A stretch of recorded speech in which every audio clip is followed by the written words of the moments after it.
오늘 우리에게 주시는 하나님의 말씀은 창세기 49장입니다. 창세기 49장 전체를 보겠습니다만은 우리 읽기는 8절에서 12절까지만 우리 함께 읽겠습니다. 같이 읽습니다. 유다야, 너는 내 형제의 찬송이 될지라. 내 손이 내 원수의 목을 잡을 것이요 내 아버지의 아들들이 내 앞에 절하리로다. 유다는 사자 새끼로다. 내 아들아, 너를 움킨 것을 찢고 올라갔도다. 그가 엎드리고 웅크림이 수사자 같고 암사자 같으니 누가 그를 범할 수 있으랴. 규가 유다를 떠나지 아니하며 통치자의 지팡이가 그 발 사이에서 떠나지 아니하기를 실로가 오시기까지 이르리니 그에게 모든 백성이 복종하리로다. 그의 나귀를 포도나무에 매며 그의 암나귀 새끼를 아름다운 포도나무에 맬 것이며 또 그 옷을 포도주에 빨며 그의 복장을 포도즙에 빨리로다. 그의 눈은 포도주로 인하여 붉겠고 그의 이는 우유로 말미암아 희리로다. 아멘. 우리 창세기도 이제 다음 주면은 다 끝날 것 같습니다. 창세기 49장은 여러분들도 다 잘 알지요. 야곱이 마지막 죽을 때에 12아들을 향한 축복의 말씀, 유언으로 남긴 말씀입니다. 그런데 이것이 우리 속에 정확하게 이해가 잘 안 되는 것 같아요. 그러다 보니까 우리는 뭐라는가 하면 자녀를 위해서 우리가 축복 기도할 때 유다와 같이 지도자가 되도록, 왕이 되도록 그렇게 축복을 하고, 또 요셉에게 축복을 한 내용과 같이 아주 경제적으로 부유하게 되도록 부모들은 축복을 하고, 또 그렇게 복을 비는 것이 마치 우리가 예수를 맺는 이유와 같다고 생각을 합니다. 그래 되면은요, 교회가 세상과 같아요. 오늘날 여러분 자꾸만 우리가 교인들이 교회에서 신앙의 기쁨을 못 누리는 것이나 교회가 세상에 빛이 되지 못하는 것은 우리가 추구하는 것, 우리의 가치관이 세상 사는 사람들하고 같기 때문에, 그 이유는 어디에 있는가 하면은 성경을 그 관점에서 자꾸 해석하기 때문이에요. 49장은 물론 부모로서 자녀들의 특성을 살려서 한 사람 한 사람, 이 아이는 이런 아이이기 때문에 이렇게 살 거다, 이런 예언을 하고 있어요. 여러분들도 자녀를 평생 키워보면 자녀의 앞길이 보이잖아요. 어느 정도. 지금 그런 내용이에요. 그런데 여기에 굉장히 중요한 것 중에 하나는 이스라엘이 12지파잖아요. 12아들이잖아요. 야곱이. 그 12아들 가운데 유다가 지도자가 돼야 될 거다. 앞으로 우리나라는 유다 지파에서 계속 왕이 나와야 된다. 이런 이야기를 하고 있는 거예요. 그러면은 49장에서 야곱이 진짜로 하고 싶은 이야기는 뭐냐면은 모든 아들들은 유다에게 순종해라. 왜 이런 이야기를 하는가 하면은요, 야곱의 12아들 중에 첫째 아들이 르우벤입니다. 둘째가 시므온입니다. 셋째가 레이입니다. 넷째가 유다입니다. 그런데 아버지는 넷째 아들이 가장이 되어야 되고, 또 앞으로는 이 가문이 우리나라의 왕이 되어야 된다라고 말을 하고 있는 겁니다. 그럴 때 당연히 마음에 걸리는 게 뭐겠어요? 첫째와 둘째와 셋째지요. 사실은 이스라엘 백성들이 살면서 르우벤 지파, 에브라임 지파, 이 지파가 많은 문제를 일으켜요. 왜 내가 르우벤에게 지도자 자리를 안 주는 줄 아느냐? 지금 이런 이야기입니다. 르우벤이 안 된다면 둘째와 셋째에게 가야 되는데 왜 둘째와 셋째도 안 되는 줄 아느냐? 이런 이야기입니다. 왜 안 되는가? 르우벤은 야곱의 네 번째 부인 빌하를 범하였기 때문에 안 된다는 거예요. 그리고 둘째와 셋째는 여러분들도 알다시피 디나 사건이 있잖아요. 바담 아람에서 에스를 만나러 가는 도중에 만나고 난 뒤에 세겜에 왔을 때 야곱의 딸 디나가 그 세겜의 족장 하몰의 아들에게 성폭행을 당하잖아요. 그러면서 그 딸을 너무나 좋아해가지고 아내를 삼으려고 할 때 뭐라는가 하면 너희들도 우리와 같이 할례를 받아야 된다 이래요. 그런데 할례를 받아가지고 움직이지를 못하는 순간에 시므온과 레이가 그 세겜에 있는 모든 사람들을 죽여버렸거든요. 그래서 안 된다는 거예요. 이런 것은 표면적인 이유고 그 내면의 의미를 우리가 잘 알아야 돼요. 그 내면의 이유를 알려면은 먼저 우리가 복이 뭔가 하는 것을 아셔야 돼요. 그걸 알면은 우리의 삶의 목적이 달라지기 때문입니다. 우리는 저도 한국 사람이기 때문에 동양적인 가치관이 문화가 우리 몸에 빼여 있잖아요. 그래서 예수를 믿고 난 뒤에도 동양적 오복이 좋은 건 줄 알고 그걸 추구하고 하나님이 그것을 주시는 분인 줄 알아요. 동양적 오복, 오래 사는 거, 권력을 가지는 거, 그리고 돈을 가지는 거, 자녀가 잘 되는 거, 그리고 이빨이 좋은 거. 그래서 여러분 이런 것들이 기독교인이 되어서도 삶의 목적이 되고 그렇게 되기를 바라요.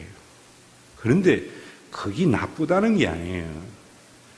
그보다도 더 중요한 것은 성경에서의 복이라는 것은 뭐냐면은 좋은 공동체가 이루어지고 내가 그 공동체에 소속이 됨으로 누리는 삶의 복을 말해요. 여러분들이 천국에 가기를 바라잖아요. 그 천국은 뭐냐면은 이 세상의 어떤 공동체보다도 좋은 공동체예요. 그럴 때 그 공동체는 천국에 가면은 여러분 산에 진미가 있고 집이 있고 아름답기 때문에 물론 그렇지만은요 그렇기 때문에 그런 게 아니에요. 천국이 좋은 것은 뭐냐면은 좋은 지도자 하나님이 천국의 왕이기 때문에요. 인자와 선하심이 많은 그래서 천국은 좋은 거예요. 여러분 오늘도 우리는 이 동양적 오복에다가 자본주의적 가치관이 우리를 지배하기 때문에 그저 어떤 공동체가 좋은 공동체고 어떤 나라가 좋은 나라냐면은 제일 잘 사는 나라 그래 생각해요. 그건 자본주의적 가치관이에요. 성경은 그렇지 않아요. 그래서 여러분 우리가 지도자를 뽑을 때에도 어떻게 뽑는가 하면은 참 우리나라를 제일 잘 살게 할 사람을 뽑아야 된다. 이런다고요. 그런 것이 예수 믿는 사람들의 가치가 아니에요. 여러분들의 자녀, 여러분들의 삶도 남들보다 잘 먹고 잘 사는 것이 목적이 된다면은 세상 사는 사람과 같아요. 거듭나고 나면은 새로운 게 보여요. 새로운 게 뭐냐면은 여러분 정말 좋은 지도자가 뽑혀서 좋은 공동체가 되는 거예요. 여러분들이 예수 믿고 난 뒤에 내가 가정에서나 직장에서나 동창회에서나 참 우리 살다 보면 같이 사는 게 상처잖아요. 그런데 교회라는 공동체에 왔더니만 이 공동체는 세상에서 그렇게 상처받는 것이 아니라 너무나 좋은 공동체. 이게 구원의 기쁨이에요. 예수를 믿어야 할 이유고 여러분들이 복음을 증거해야 되는 이유가 어디 있는가 하면 우리나라가 정말 좋은 대통령을 뽑아서 좋은 나라를 만들어 가야 돼요.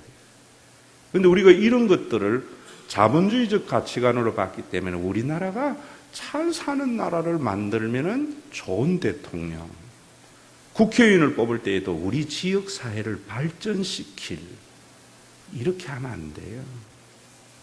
우리 이미 그거 경험했잖아요. 뭐 경험했습니까? 우리가 세계에서 지금 경제적으로는 군사적으로는 16이고 경제는 11이잖아요. 이렇게 잘 사는데 우리가 그렇게 행복하지 않잖아요. 왜 그런가? 우리가 성경적인 하나님의 나라를 이루지 못했기 때문에. 여러분, 우리 교회만, 예수 믿고 난 뒤에 교회만 생각해도 참 내 마음이 좋아야 되는데, 안 그런 이유는 바로 우리가 그런 지도자를 못 뽑았기 때문입니다. 여러분, 우리가 그런 능력이 중요한 게 아니에요.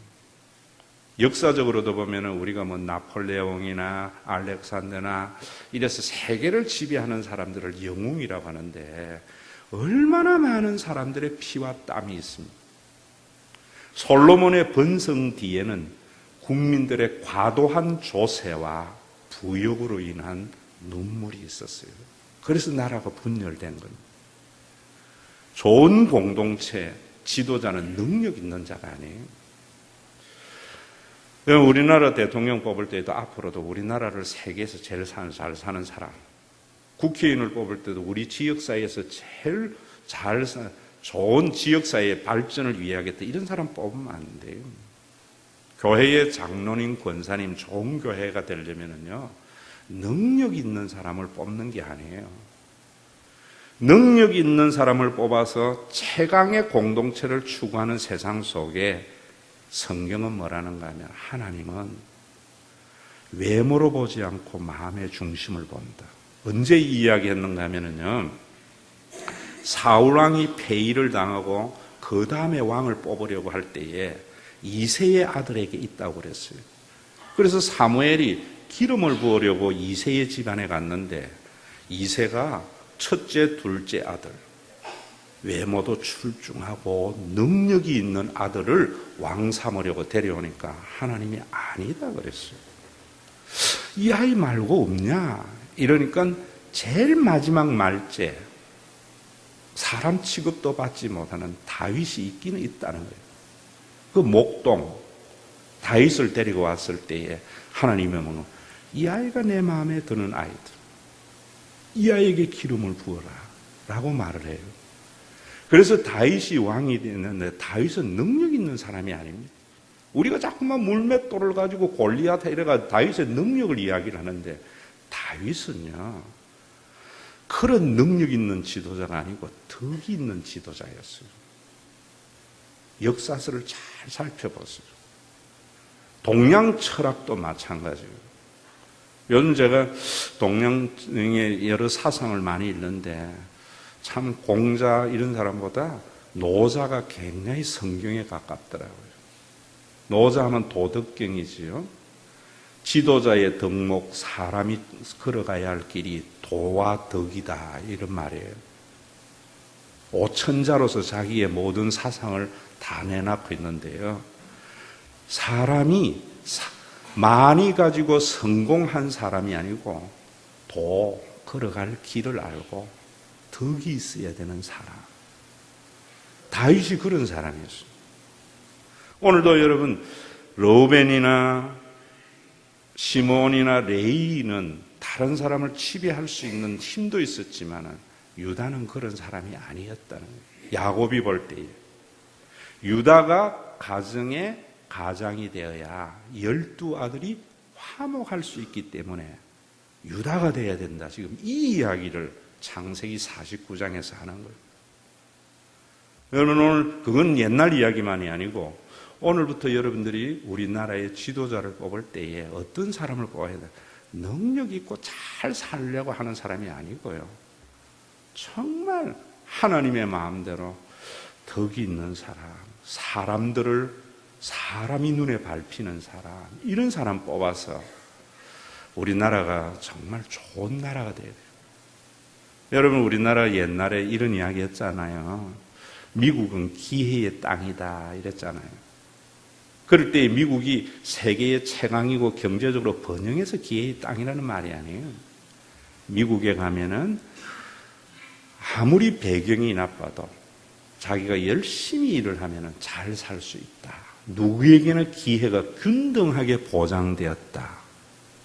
그런 나라가 좋은 나라예요. 지금 여러분, 우리가 천만의 기독교인이고 한국이 제일 열심히 기독교 이런다고 하는데, 과연 우리나라가 누구에게는 그런 기회가 부여되는 나라인가? 시간이 지나고 교인이 많아질수록 우리나라의 모습이 그렇게 바뀌는가? 지난주 중직자 회의에도 내 의도하고는 상당히 다르게 지나갔던데, 여러분, 교회에도 그런 기회가 누구에게나 주어지고 수고의 대가를 누릴 수 있는 그런 공동체인가? 왜? 지도자 잘못 뽑았기 때문에. 여러분들의 자녀도 마찬가지예요. 능력이 있어서 어디에 가나 기죽지 않고 남의 군림하는 사람이 아니라 정말 여러분들의 자녀가 그런 덕성을 갖춘 사람으로 만들어 가야 돼요. 그러지 못하면은 자기만 알고 남들에게만 이기려고 하면은 학원 안 보내는 부모가 영이 살아있는 부모입니다. 여러분들 생각하고 많이 다르죠? 교회는 달라요. 오늘부터 그렇게 하셔요. 나중에 여러분들 자녀들 이기적이고 이런 자녀가 잘 돼보세요. 부모 잡아먹어요. 그런 자녀, 자기만 아는 자녀니까 여러 형제들 돌보지 않으니까 형제지간에 위화감이 생겨요. 여러분, 교회의 장로님과 권사님도 마찬가지. 그래서 오늘도 여러분 이 49장을 보면서 어떤 사람이 지도자가 되어야 되는가? 하나님의 나라의 백성은 어떻게 해야 되는가? 지금 이걸 이야기하는 거예요. 유다를 통해서. 유다가 야곱이 볼 때에 유다가 지도자가 되어야 12아들이 평화롭게 될 수 있었다는 것은, 첫째는 성경 오늘 여러분 설교 듣고 다시 한번 읽어보세요. 참 재밌어요. 야곱의 집안이 엉망진창이었거든요. 얼만큼 엉망진창이냐 하면은 엄마가 4명이라 배다른 형제 12명이에요. 그러니까 그 집안의 말로 안 해도 여러분 얼마나 복잡한가 이해하리라 생각해요. 그러니까 야곱을 죽이려고 하다가 애굽의 노예로 파는 사단이 생긴 거예요. 오늘도 여러분 우리 사회가 그런 사회잖아요. 우리가 뭐 같은 민족, 같은 이웃, 교회도 마찬가지고 이래도 남이 죽여야 내가 사는 이런 사회. 그래서 문제가 많아요. 죄인들이 사는 세상. 세상이 왜 이래? 이런 말 하지 마세요. 교회가 왜 이래? 이런 말 하지 마세요. 그게 세상이고 그것이 교회예요. 그런데 그런 세상을 하나님은 한 사람을 세워서 구원에 이루어 가려고 해요. 야곱이 유다를 했을 때에 그 집안에도 보면은 문제가 일어났을 때에 항상 제일 먼저 나서는 건 르우벤이에요. 왜? 장자이기 때문에. 그런데 르우벤은 문제를 한 번도 해결을 하지 못해요. 그런데 모든 문제의 해결은 유다에 의해서 하나 둘 해결되어서 그래요. 요셉 그리고 나중에 애굽으로 이민을 갈 때에도 전부 유다가 리더십을 발휘해요. 오늘 왜 그런가 하면 성경에 그렇게 이야기하고 있어요. 유다가 말을 하니까 그의 형제들이 그 말을 청종하더라 했어요. 그러니까 아버지가 딱 보니까 혈통적으로 형인 르우벤이나 시몬과 레이가 아니고 유다가 돼야 세상의 문제가 해결될 것 같거든요. 우리나라도 여러분 지금 남북의 문제, 여야 세대 간의 갈등, 있는 자와 없는 자의 갈등, 이런 것들에서 능력 있는 사람을 뽑으려고 하니까 문제 해결이 안 되는 거예요. 교회도 마찬가지고. 그건 세상이에요. 그래서 세상은 그런 걸 원하기 때문에 자기 이력을 위장도 하고 그런다고. 지금 우리나라 여러분 이런 뉴스를 보면서 이런 탄식이 있어야 영이 살아있지. 누구에게는 열심히 일을 하면 기회의 땅이 돼야 되는데, 심지어는요, 제가 통탄했던 거는 이제는 연예인도 집안이 좋아야 떠요. 세상에 이런 나라 어디 있습니까? 아무리 자질이 뛰어나도 안 돼요. 말 안 해도 알죠, 여러분. 이제는 연예인들 집안이 얼마나 좋은가. 네이버에 한번 찾아보세요. 이건 정말 문제잖아요.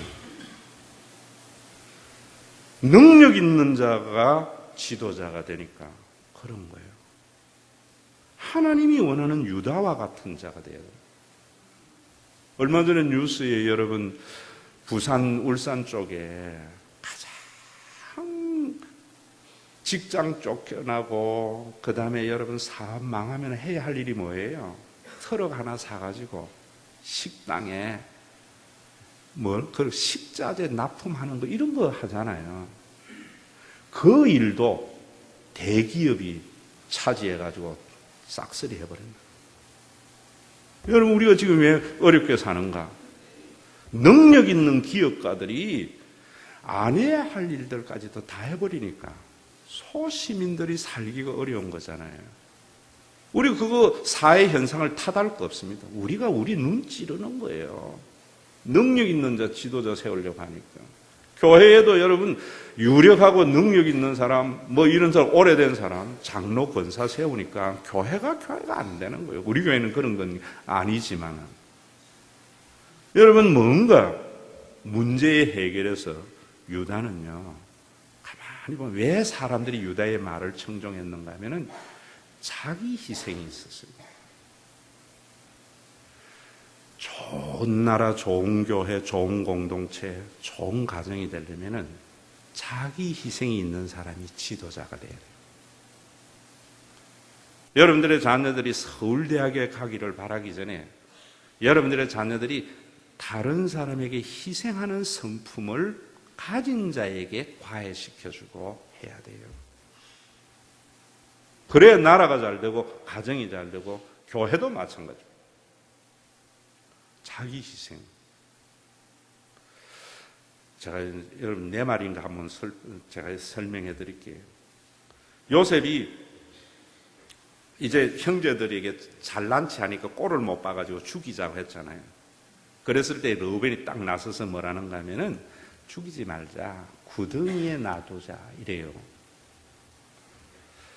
그 구덩이에 놔둔 것을 유다가 와서 뭐라는가 하면은 우리의 혈육 아니냐, 우리의 동생 아니냐, 죽여서 무엇이 유익하냐, 이스마엘 대상에게 팔자 이래서 간 거예요. 그래서 팔려갔는데 르우벤이 와서 딱 보니까 요셉이 없거든요. 뭐라고 말했는 줄 아세요? 나는 어떡할꼬? 자, 여기에 중요한 이야기가요. 만약에 여러분 보세요.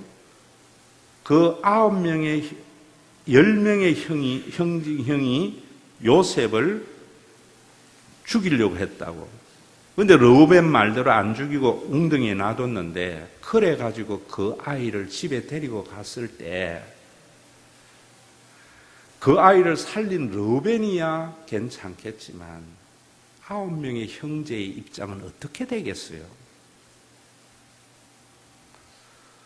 그 모든 형제들의 문제에 아버지에게 책임은 장자에게 되니까 르우벤은 그 장자로서 아버지에게 탓을 받지 아니하려고 요셉을 웅덩이에 놔둔 거예요.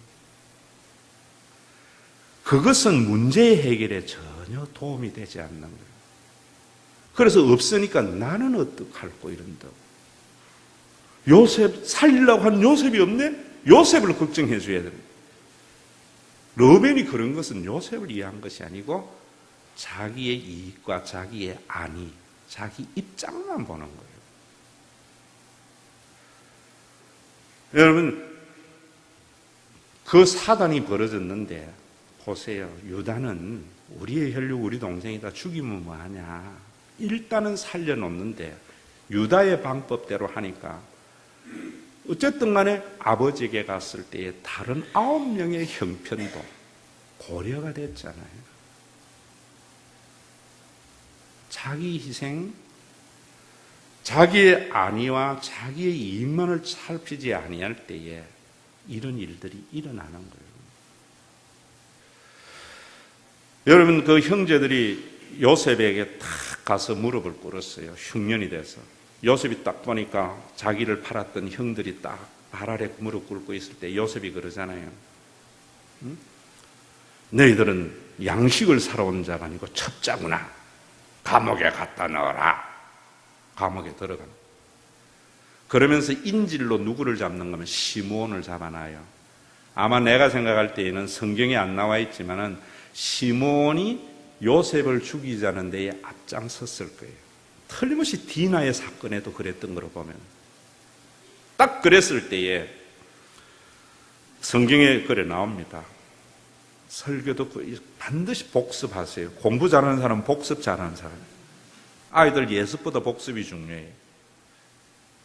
요셉이 히브리 말을 알지 못하는 줄 알고 형제들이 뭐라는가 하면 아이고 우리가 옛날 벌써 13년이 지났는데 우리가 요셉 때문에 천벌 받는구나 이래요. 그럴 때 르우벤이 뭐라는 줄 아세요? 장자가 돼가지고 내가 그때 뭐라고 그랬어? 전혀 문제 해결 안 돼요. 교회에도 여러분 일어난 일 가지고 내가 그때 이래가지고 분쟁이 일어나는 거예요. 총대 매는 사람이 필요한 거예요. 총대. 그 총대는 내가 죽음으로 모두가 화평케 되는 거. 그게 덕이에요. 하나님의 나라는 그런 나라예요. 예수님이 그러셨잖아요. 자신 한 분 죽음으로 말미암아 세상이 편해져. 여러분, 우리의 지도자는 대통령은 내 하나 죽음으로 세상이 편한 사람 세워야 돼요. 국회의원 그런 사람 뽑아야 돼요. 여러분, 우리나라의 기업 어떤 기업 밀어줘야 되는가? 내 하나 죽음으로 말미암아 세상이 편해지는 사람 세워야 돼요. 남들 죽든 말든 자기와 자기의 가족만 먹이 살려고 하는 사람들이 우리나라의 기업가가 되고 다달 거뭐 있겠어요. 교회도 그런데 거듭남이 지금 없잖아요. 여러분, 요셉이 그래가지고 나중에 보세요. 뭐 이야기 쭉 넘어가서 베냐민 데리고 와야지 내가 너희 양식 준다 이랬잖아요. 그런데 아버지가 베냐민 데리고 가려고 하니까 안 된다잖아요. 너 요셉 하나 죽인 것만 해도 그렇지 베냐민까지 죽으면 내 앞으로 못 산다 이런다. 르우벤이 그때 나서요. 다 나서서 르우벤이 뭐라고 하는가 하면은 아버지, 우리 다 죽습니다. 만약에 내가 베냐민을 못 데리고 오면은 내 두 아들 아버지가 죽이세요. 이래요. 그때에 야곱이 뭐라는 겁니까? 야 이놈아, 너에게 두 아들인데 그 두 아들은 내 손자야 이래요. 근데 유다는 나서서 뭐라는 줄 아세요? 아버지 이래 고집 부리면은 우리 다 죽습니다. 벌써 두 번, 세 번 왔다 갈 수 있는 시간 낭비하고 있습니다. 하면서 뭐라는가 하면은 만약에 베냐민을 안 데리고 오면은 내 생명을 담보로 한다. 아버지가 허락을 해요. 여러분, 우리 그런 거 많잖아요. 남의 거가 인심 쓰는 사람 지도자 되면 안 돼요. 자기의 생명을 담보하는 사람. 우리나라의 여러분 지도자들 보세요. 세금 거둔 거 가지고 인신 써버리고 무슨 기금과 인신 쓰니까 노인네들 20만 원 못 주는 거요. 내 호주머니 것 가지고 써야 돼요. 내 죽을 줄 알아야 돼요. 교회도 마찬가지입니다. 지도자들이 돼가지고 교회 예산 가지고 인신설을 하지 마세요. 내가 희생하려 해요. 그런 교회 다니고 싶어요? 안 다니고 싶어요? 그런 교회 다니고 싶지. 어떤 나라 살고 싶어요? 지도자가 돼가지고 자기 것만 챙기면은 문제잖아요. 르우벤이 그런 사람이고, 그런데 유다는 보니까 그런 것이 아니었다 이 말이에요. 유다는 여러분, 우리나라에 이 비판이 아니고 여러분들을 깨우치기 위해서 하는 이야기예요. 대통령은 뭐 해야 된다고요? 초당적 위치로 가야 된다. 그래야 국민 통합이 일어나는데 내 당, 내 동문, 내 자식, 사돈팔촌 통합 안 일어나잖아요. 덕이 없는 거예요. 유다는 자기를 희생하려고 했기 때문에 12아들을 다 하나로 할 수 있겠구나. 다윗이 그런 생애를 산 사람이에요. 시몬과 여러분 레이를 보세요. 야곱의 네 아내 중에 레아와 라헬, 정실이고 빌하와 실바, 후궁이죠. 한마디로 이야기하면은 여종에서 무수리에서 발탁된 사람이잖아요. 그런데 레아에게서 난 자식이 로벤, 시몬, 레이, 유다, 여러분 그리고 디나도 그 딸이에요. 6명인데 디나가 이러니까 같은 배에서 난 시몬과 레이가 획 돌아버려서 그런 사건을 일으킨 거거든요. 자, 그럴 때 여러분 자세히 보세요.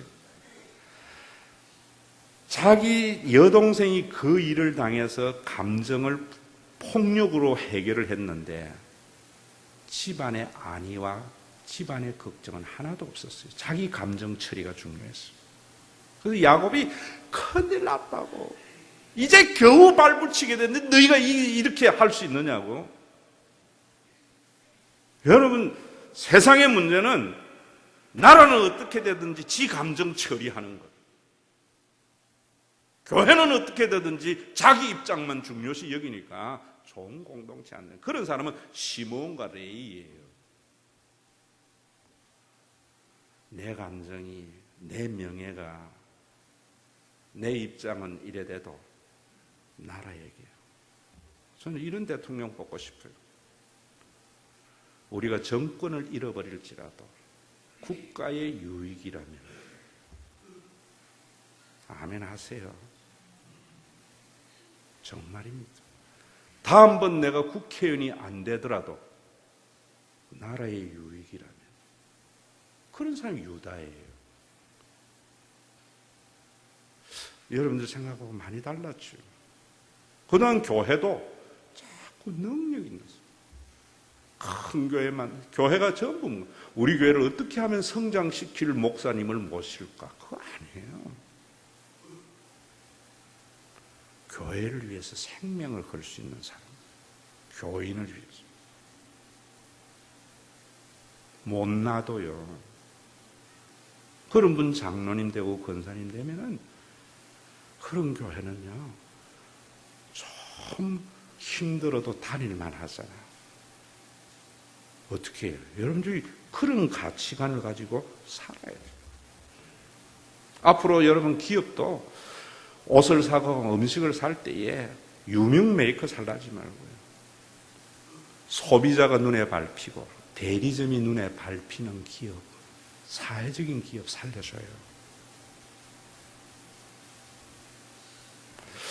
우리 일본 그러다 하지만은요, 우리도 IMF 그랬고 일본도 그랬는데 저는요, 일본에 감동받은 것은 소니나 이런 거기에 기업들이 무너질 때 오너가 눈물을 흘리면서 자기가 죄인이래. 우리나라 이번에 동양 사건 보세요. 기업은 망해도 기업주는 사는 이런 기업이 있으니까 우리나라가 세계 10대 경제 대국이라 해도 힘든 거예요.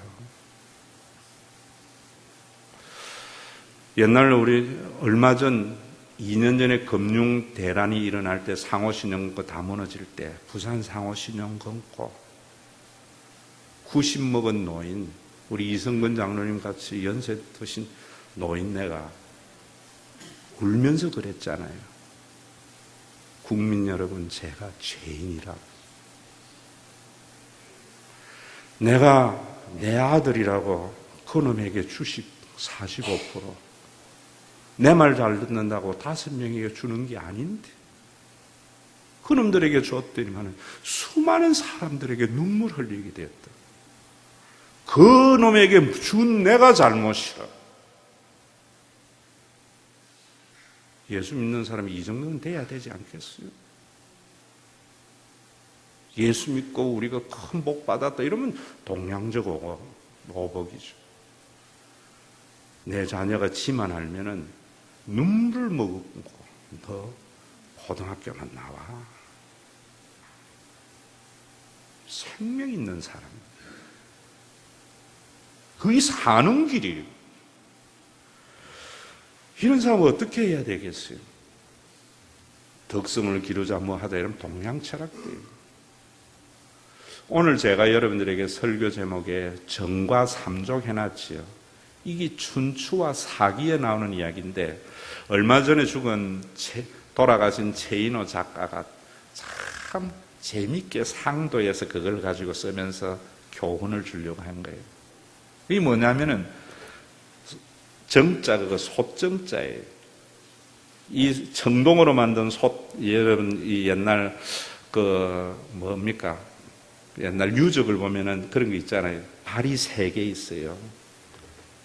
중국에서는 그 청동이 그 장황하고 전국시대에 있었던 야화예요. 거기 솥이 천자를 상징하는 거예요. 천자의 왕위를 노리면서 문정경중, 이 솥이 무거우냐 가벼우냐 질문을 가지고 혁명에 동참하겠느냐 안 하겠느냐 이런 것 질문이에요. 그게 고사성어인데 우리 조선조 말기가 얼마나 힘들었어요. 그렇죠? 무능한 왕을 세웠기 때문에 그런 것도 여러분들이 아셔야 돼요.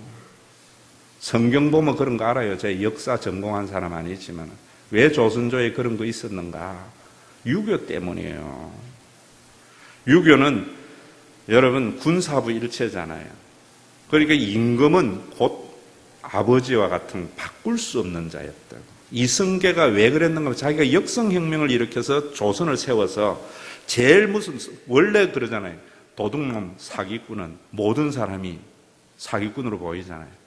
그래서 사기꾼은 자기 아들에게 뭐 그래요? 어디에 가면 조심해라.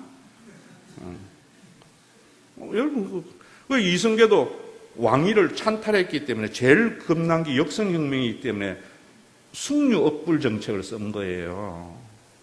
그래서 조선시대에는 한 번도 왕조가 바뀌지 않았잖아요. 500년 동안에. 그러니까 그 폐단이 뭐냐면 외척과 세도 정치였잖아요. 왕은 허수아비로 세워놓고 왕비와 세도들이 권세를 부리려고 했던 거예요. 그러니까 무능한 왕 때문에 나라가 엉망진창된 거예요. 조선조 말기가 그게 최고로 달했고 그게 강화도령 철종의 이야기 아닙니까? 그 상황에서 홍경래난이 한경도에 일어났잖아요. 홍경래가 그 난을 일으켜서 당대의 최고의 부자인 임상옥에게 찾아가서 솥을 가져가서 이 솥이 무거우냐 가벼우냐 물은 거예요. 가볍다고 이야기하면 그 혁명에 동참을 하게 되면 멸문지화를 당해야 되고 무겁다고 이야기를 하면 동참하지 않는다고 해서 홍경래에게 죽임을 당하는 절치절명의 시기에 홍경래가 이제 임상옥이가 이 솥의 이야기를 가지고 쭉 끌어가는 재밌는 이야기예요. 거기에 뭐 그 이야기 하려고 하는 것이 아니까 세 발이 뭐냐면요.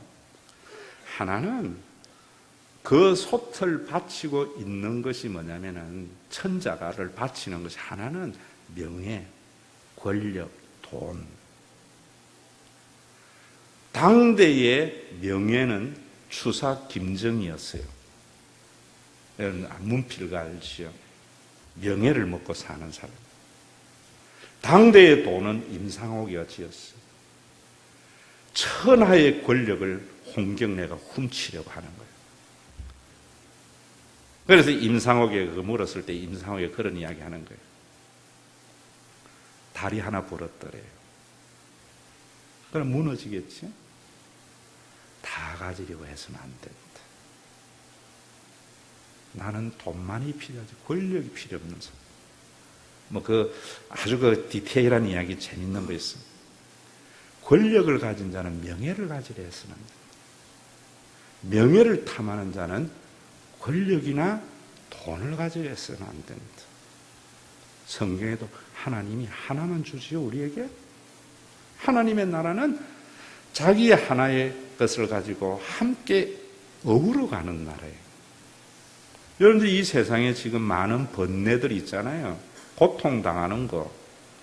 그 세 가지가 여러분들의 생애의 목적이 되기 때문에 그런데 교회 와서까지도 하나님이 그거 준다고 하니까 더 번뇌가 많아지는 거예요. 여러분, 명예를 가지려고 하니까요. 다른 사람과 경쟁해야 되고 힘들어지는 거예요. 권력을 가지려고 하니까. 여러분, 교회 다니면서도 힘든 게 뭐냐면요. 명예를 가지려고 해서 그래요. 남이 무슨 소리를 하는데요. 명예 가지려고 안 하면 말하는 지 입이 더러워지지. 난 상관없잖아. 그러면 그런 거에 휘둘리지 않아요. 그게 자유예요, 여러분. 자리를 탐하니까 번뇌가 일어나는 거예요. 남들보다 돈을 더 가지려고 하니까 힘든데 자꾸만 하나님 믿으면 그런 거 더 가진다는 그런 것이 안 보여야 돼요. 그게 어떻게 안 보이는가? 육을 가지고 있는 사람이. 동양 철학에는 그 덕을 쌓아야 된다. 성경은 뭐라는가 하면요. 그건 안 돼요. 그거는 신선이나 부처나 가능한 일이지 범인도 살아갈 수 있는 길이 뭐냐 하면요. 천국이 보여야 돼요. 영원한 하나님의 나라가 보여야 돼요. 그 하나님의 천국도 내가 이 세상에서 고생했으니까 가서 내가 보상받는 그런 천국이 아니고요. 영원히 변치 않는 그 하나님의 나라의 가치로 현재를 봐야 돼요. 그게 예수님이 오신 목적이에요. 예수 믿고 나면은 그 천국에 있는 사람은요, 이 세상에 명예, 권세, 돈 별거 아니게 느껴져요. 상대화되어져요. 그걸 체인호는 도라고 그러고 신선이라고 했어요. 예수 믿으면 누구나 될 수 있어요. 누구나. 하나님과 천국 딱 보이는 순간 성경에 보세요. 예수님도 모세와 선지자, 성경 그러잖아요. 모세, 선지자.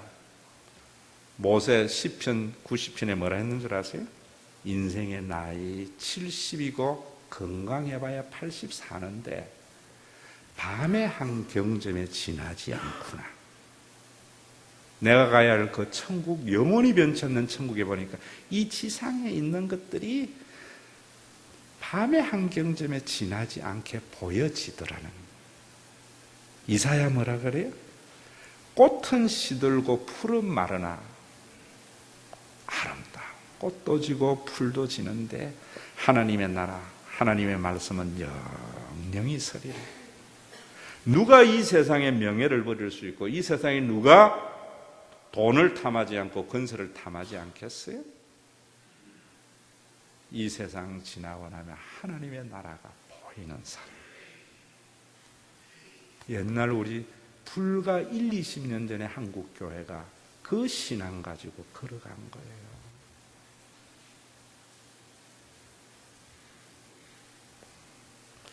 조금 무겁지요. 이 신앙이 하나님 나라에 이루는 거예요. 지금 우리 그거 잃어버렸잖아요. 재밌는 이야기 하나 해드릴게요. 방배동에 있을 때는 교인들이 이런 거 나에게 잘해주는데 여기는 안 해주더라고. 그 지사님, 여지사님이 한 분이 저에게 한 이야기. 목사님, 40이 되면 어떤 줄 아세요? 이러더라고. 40이 되면 어떻는지 하니까 내 말이 아니고 그분 말이에요. 목사님, 배운 년이나 못 배운 년이나 똑같아져요. 이러더라고요. 30대까지는 여러분 정말 그 어느 대학에 나왔느냐가 생애가 좌우되면 40대면 역전이 많이 되잖아요. 50이 되면 어떤 줄 아세요? 이러더라고요. 50이 되면은요, 건강한 사람이나 건강하지 않는 사람이나 거의 같대요. 운동선수도 이만기도 50대 보니까 배가 이렇게 뿔뚝하게 튀나더라고. 60이 되면은요, 죄송합니다. 생긴 년이나 안 생긴 년이 같아진대. 70이 되면은 뭐 어떻게 되는 줄 아세요? 70이 되나 돈이 있으나 없으나 같대. 80이 되면 뭐 어떻게 되는 줄 아세요?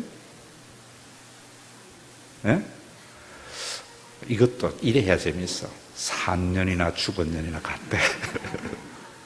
그게 우리 인생이에요, 여러분. 그러나 우리가 그게 절망하지 않는 것은 무엇이 있어요? 영원한 하나님의 나라가. 그 하나님의 나라가 보이니까 우리가 이 세상에 그렇게 세상 것 때문에 매이지 않는 거예요. 여러분, 한 주간 살다 보면은 세상에 매일 수밖에 없잖아요. 주일날 교회 와서, 여러분, 우리 교회 예배가 그런 거예요. 하나님의 나라를 이렇게 보도록. 들어올 때 여러분, 타일도 그런 다 그것이 있어요. 왕이신 나의 하나님. 그래서 이 세상에 내가 그렇게도 소중하게 여겼던 것이 별거 아닌 것을 회복하는 것이 예배예요. 그런데 여기 와서도 세상에 더 매이게 만드니까 교회가 세속거든. 생명 있을 때 옛날 교회는요, 교회 오면 늘 천국 이야기였어요.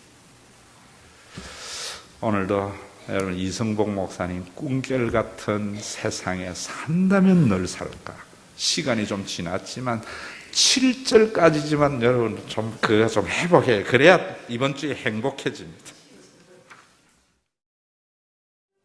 우리의 생명이 하나님께로 와서 하나님께로 돌아갈 것을 알기 때문에 생명을 걸고 돈을 귀하게 여기는 세상 속에 돈을 상대할 수 있는 믿음 허락해 주심을 감사합니다. 써보지도 못하고 쌓다만 가야 할 어리석은 생애 속에 수고의 분복을 누리기도 하고 그 수고의 분복을 다른 사람들과 함께 누림으로 우리의 행복이 더 배가 되는 복된 생애를 살도록 주님 몸버려 세운 교회 세우심을 감사합니다. 이 예물이 교회를 든든히 세워져서 개인이 아무리 노력해도 확보하지 못하는 삶의 안전, 공동체를 통하여 그 삶이 보장되므로 자기의 수고의 분복, 누리며 사는 복된 생애를 살게 하는 데에 이 예물이 사용되어지게 하여 주시옵소서. 이제 우리 세상으로 나아갑니다. 다시 아버지 하나님, 웃고 웃으며 또 부대끼며 살 수밖에 없는 세상 속에 영원한 천국을 바라보며 세상 사는 사람들과 같이 소유를 위해서 사는 자가 아니라 하나님의 뜻대로 사용하기 위해서 열심히 일하는 복된 성도의 생, 하나님의 권능의 손으로 붙들어 주시옵소서. 예수님의 이름으로 기도드리옵나이다. 아멘. 우리 주 예수 그리스도의 은혜와 하나님 아버지의 사랑하심과 성령님의 감동 위로 교통 충만하심이 영원한 하나님의 나라의 도성을 바라보며 세상에 매이지 않고 수고의 분복을 누리며 모든 사람에게 기회를 부여하는 지도자를 세우고 그러한 공동체를 통하여 세상에 빛이 되기를 원하는 귀한 믿음의 권석들과 이 나라와 이 교회 위에 이제로부터 영원토록 항상 함께 계실지어다.